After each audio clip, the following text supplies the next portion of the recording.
Hey guys, learn A to Z stock market के channel पर आप सभी का स्वागत है। तो आज मैं बात करने वाला हूँ ACME सोलर होल्डिंग कंपनी के IPO के ऊपर। इस कंपनी के IPO का पूरा डिटेल हम जानेंगे। उसके साथ साथ हम इस कंपनी के बिजनेस मेथड को भी थोड़ा समझेंगे ताकि आपको ये सेलेक्ट करने में आसानी होगा कि इस IPO में अप्लाई करें या ना करें। तो आइए चलते हैं, पहले हम इस कंपनी के थोड़े से बिजनेस मॉडल को समझते हैं। तो ये जो कंपनी है रिन्यूएबल एनर्जी के अंदर काम करती है। ये एक तरह से थर्ड पार्टी कंपनी है। ये क्या करती है रिन्यूएबल एनर्जी में, जैसे सोलर हो गया, विंड हो गया, या फिर आप कह लो कि हाइब्रिड हो गया। तो ये तीनों सेक्टर में काम कर रही है, तीनों जगह पे। ये सोलर के अंदर भी काम करती है, विंड में भी काम करती है और हाइब्रिड में भी काम करती है। ठीक है, ये तीनों एनर्जी से काम जुड़ा हुआ है ये कंपनी। उसके साथ साथ ये जो कंपनी है इसका जो मेन बिजनेस है सोलर के अंदर आता है, सोलर में एनर्जी में आता है। ये कंपनी क्या करती है, किसी पहले पार्टी से इन सभी के पार्ट्स लेती है। अगर जैसे आपको अगर सोलर एनर्जी लगवाना है तो वो क्या करती है कि सोलर एनर्जी के पार्ट्स कहीं से ख़रीदती है, उसको असेंबल करती है, उसको बनाती है, उसको जोड़ती है और थर्ड पार्टी को जाके वो डिलीवर कर देती है। उसी के साथ साथ अगर उस प्रोडक्ट के अंदर जैसे सोलर लगाया कहीं पे इस कंपनी ने, तो उसमें कुछ प्रॉब्लम हो गया, या विंड लगाया कहीं पे और उसमें कुछ प्रॉब्लम हो गया है, ठीक है, टेक्निकल कोई इशू हो गया या कुछ ख़राब हो गया है, तो वो इसे रिपेयर करती है। ठीक है, रिपेयर भी करने का, इसमें मरम्मत करने का भी ये काम करती है। ठीक है, तो इस मेथड पे ये इसका जो कंपनी का बिजनेस मॉडल है वो इस मेथड पे काम करती है। ठीक है, तो ये कंपनी जो है रिन्यूएबल एनर्जी से जुड़ी हुई है। तो आइए हम इस कंपनी के IPO डिटेल्स को समझते हैं।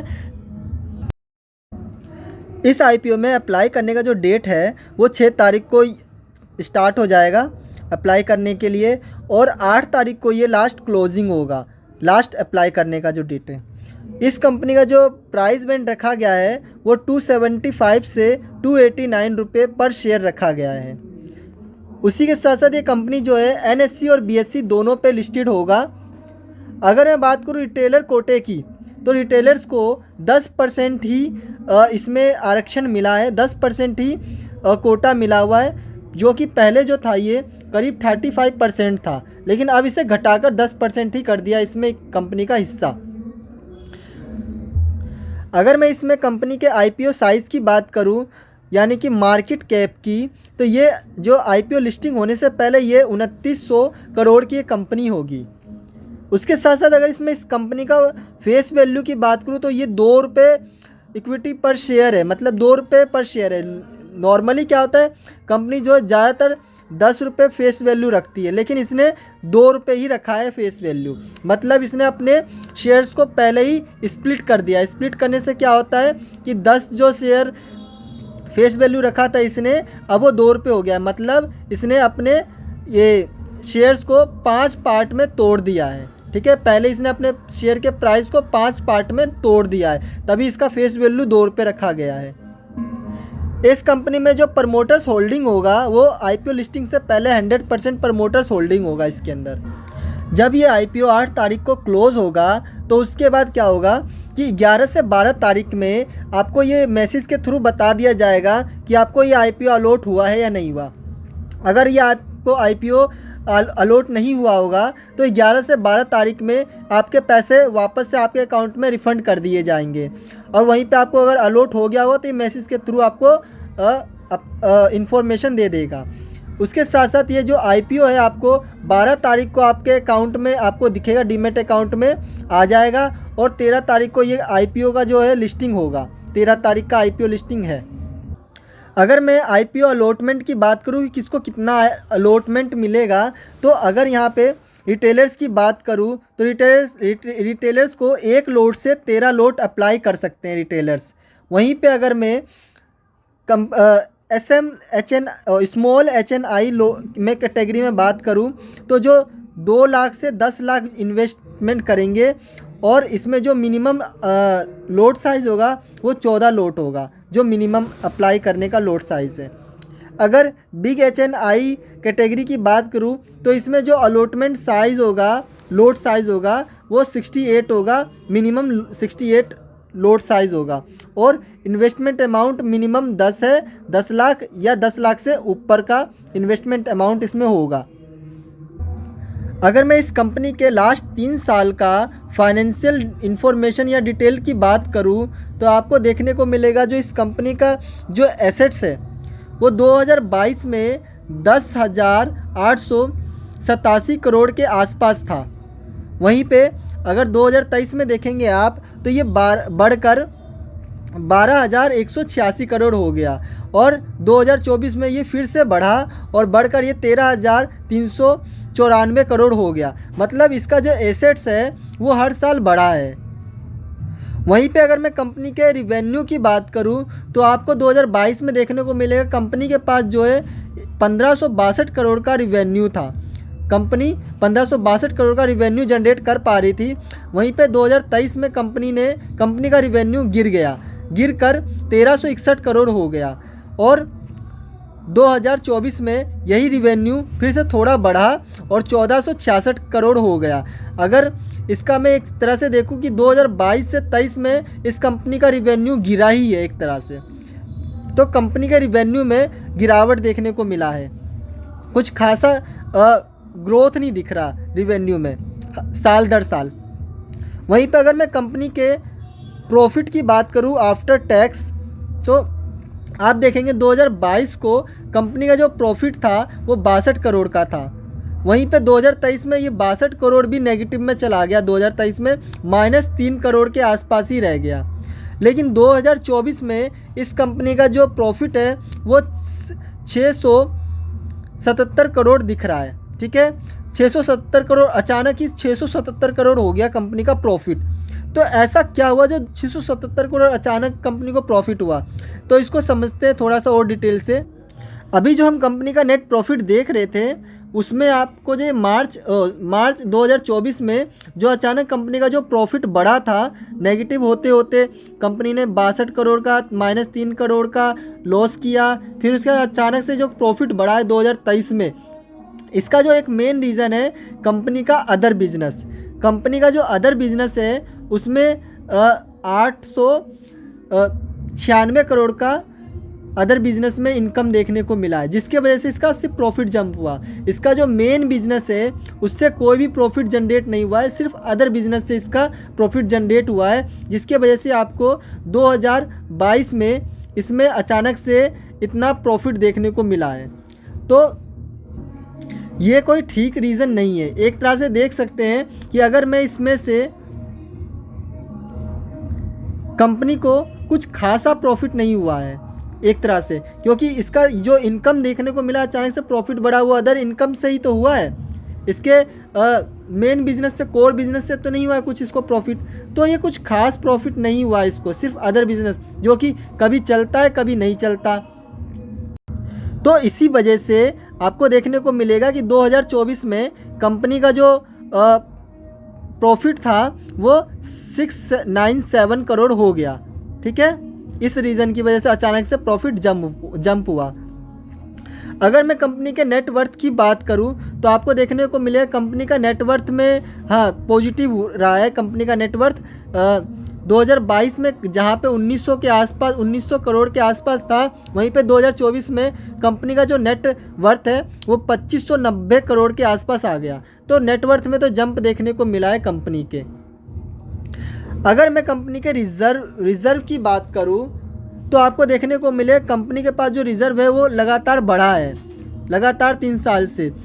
पहले 2022 में आपको देखने को 1154 करोड़ का कंपनी के पास रिज़र्व था। वहीं पे 2024 में कंपनी के पास जो रिज़र्व है 1836 करोड़ के आसपास आ गया। मतलब कंपनी के रिज़र्व में तो ग्रोथ देखने को मिला है। लेकिन अगर कंपनी का जो मेन प्रॉब्लम देखने को मिलेगा, आपको देखने को मिलेगा यहाँ पे बोरिंग में क्या है कि कंपनी के पास जो 2022 में कंपनी का 7563 करोड़ का बोरिंग था। मतलब कंपनी के पास इतना कर्जा है और 2023 में ये बढ़कर 8657 करोड़ के आसपास आ गया। तो कंपनी के पास देखा जाए तो काफ़ी ज़्यादा कर्जा है, ठीक है, काफ़ी ज़्यादा डेट है, जो कि कंपनी का जो अगर मार्केट कैप की जब मैंने बात की थी तो वो कितना था, 2900 करोड़, ठीक है, आईपीओ लिस्टिंग से पहले। वहीं पे इसके पास अगर मैं रिजर्व का भी अगर देखूँ तो ये आ गया है इसका 1836 करोड़ का। अगर मैं इनको कैलकुलेट भी करूँगा ना तो करीब करीब 4000 के आसपास या उस 4000 के आसपास ही आ रहा है, मान लेते मोटा मोटी कि 4000 आ रहा है, ठीक है। तो कंपनी के पास टोटल तो 4000 का ही दिख रहा है, लेकिन उससे कई ज़्यादा कंपनी के पास डेट है। एसेट्स को भी अगर जोड़ दे तो वो अलग बात है, लेकिन अगर मैं मोटा मोटी देखूँ रिजर्व कंपनी के पास है, लेकिन उससे कई गुना, एक तरह से 4 से 5 गुना कंपनी के पास डेट है। तो ये कोई अच्छी बात नहीं है। कंपनी के पास देखा जाए तो मेन जो प्रॉब्लम मुझे देखने को मिल रहा है वो डेट है, और वो भी थोड़ा मोड़ा नहीं है, बहुत ज़्यादा है। इस डेट की वजह से ही कंपनी का जो नेट प्रॉफिट है, कंपनी का जो ये प्रॉफिट देखने को मिल रहा है वो इतना कम हो रहा है, ठीक है। इसके बोरिंग और प्रॉफिट को थोड़ा और डिटेली समझते हैं। तो आपको यहाँ पे ध्यान देना है कंपनी के नेट प्रॉफिट पे, और उसके साथ साथ कंपनी के इंटरेस्ट पे, ठीक है। अगर आप देखोगे यहाँ पे तो कंपनी का जो प्रॉफिट है वो 2021 में दिखा रहा है 15 करोड़, ठीक है, और कंपनी ने जो इंटरेस्ट दिया है 1151 करोड़ का। तो कंपनी का जो पूरा पैसा है आप देखोगे इंटरेस्ट में काफ़ी ज़्यादा उसको इंटरेस्ट देना पड़ रहा है, 1151 करोड़ का, 22 में 996 करोड़ का। तो देख रहे हो काफ़ी ज़्यादा तो कंपनी इंटरेस्ट देने में ही पैसे को खर्च कर दे रही है, ठीक है। तो कंपनी के पास इतना ज़्यादा कर्जा है, 8,000 करोड़ का तो कंपनी का मोटा मोटी कर्जा ही है, बोरिंग है। तो ये कर्जे का इंटरेस्ट भी दे रहा होगा हर साल, तो वो करीब 1000 के आसपास लगभग हर साल कंपनी का जा रहा है इंटरेस्ट। तो कहाँ से प्रॉफिट जनरेट कर पाएगा कंपनी? इसी रीज़न की वजह से कंपनी जो है प्रॉफिट जनरेट नहीं कर पा रहा है, ठीक है। और कंपनी अगर प्रॉफिट जनरेट नहीं कर पाएगा तो आप लोगों को ये प्रॉफिट भी नहीं दे पाएगा कंपनी, ठीक है। जो ये लास्ट 2024 में जो कंपनी का प्रॉफिट आया था ना, वो भी सिर्फ इसी वजह से आ गया क्योंकि कंपनी का जो अदर बिजनेस है वो चल गया, ठीक है। इस वजह से ही कंपनी का प्रॉफिट बढ़ गया है, वरना इसका जो कोर बिजनेस के हिसाब से देखें तो कंपनी का प्रॉफिट ठीक ठाक नहीं हो पा रहा क्योंकि उसके पास डेट बहुत है। तो ये एक रीज़न है, एक मेन प्रॉब्लम है इस कंपनी का।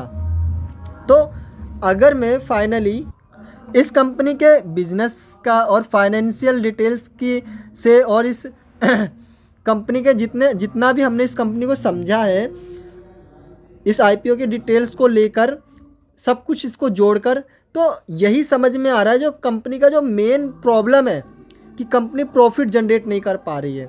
किस वजह से? क्योंकि कंपनी के पास बोरिंग बहुत ज़्यादा है, ठीक है, बोरिंग बहुत ज़्यादा है, कर्जा बहुत है, लेकिन फिर भी कंपनी किसी तरीके से कर्जे को इंटरेस्ट देते हुए थोड़ा मोड़ा प्रॉफिट ही दे पा रही है, कभी नेगेटिव में तो कभी पॉजिटिव में, ठीक है।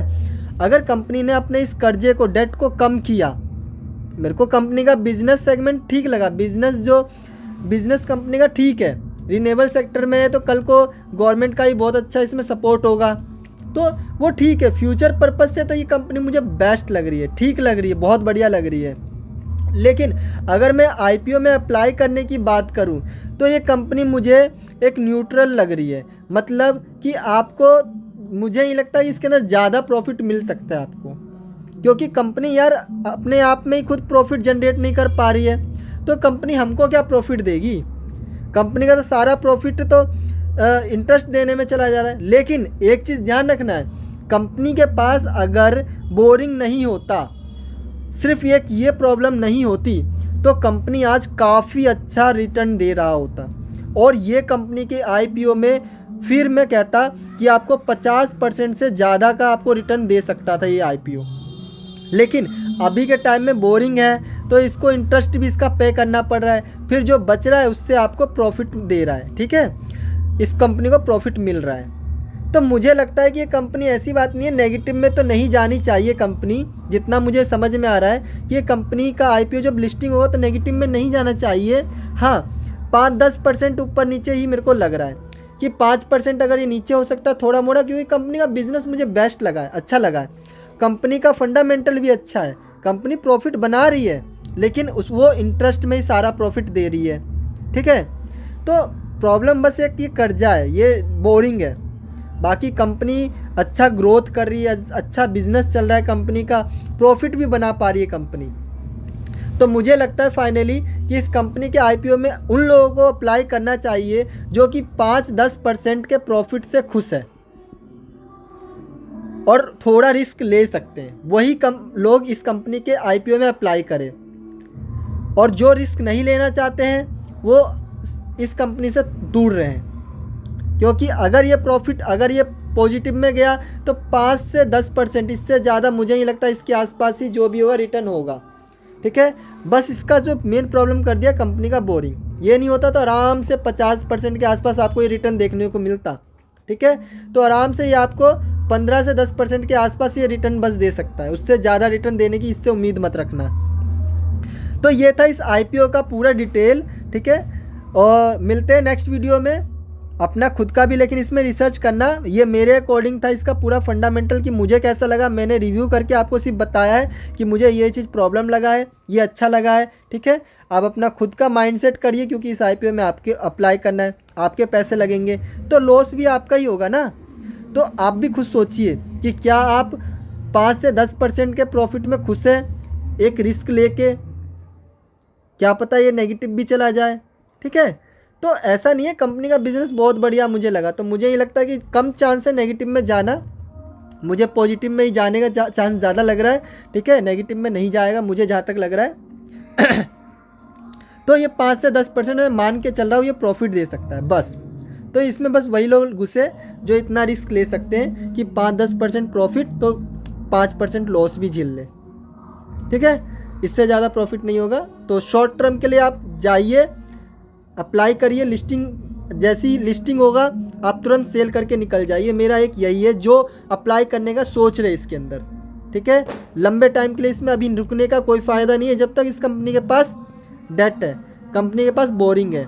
ठीक है, लेकिन आगे चल के जैसी ये कुछ महीने या कुछ साल में अगर ये अपने डेट को कम करना चालू कर देगा तो समझ जाइए कंपनी फिर से एक अच्छे लेवल पे आ जाएगी और ये कंपनी में फिर आप डायरेक्ट अप्लाई कर सकते हैं, इस कंपनी के शेयर्स को खरीद सकते हैं, बाय कर सकते हैं, क्योंकि इस कंपनी में मुझे बिजनेस मॉडल अच्छा लग रहा है। ठीक है, तो आप अपना लेकिन फिर भी खुद का रिसर्च करिए इस कंपनी पे कि आपको क्या लगता है। मेरे अकॉर्डिंग तो मुझे जो लगता है मैंने आपको बताया।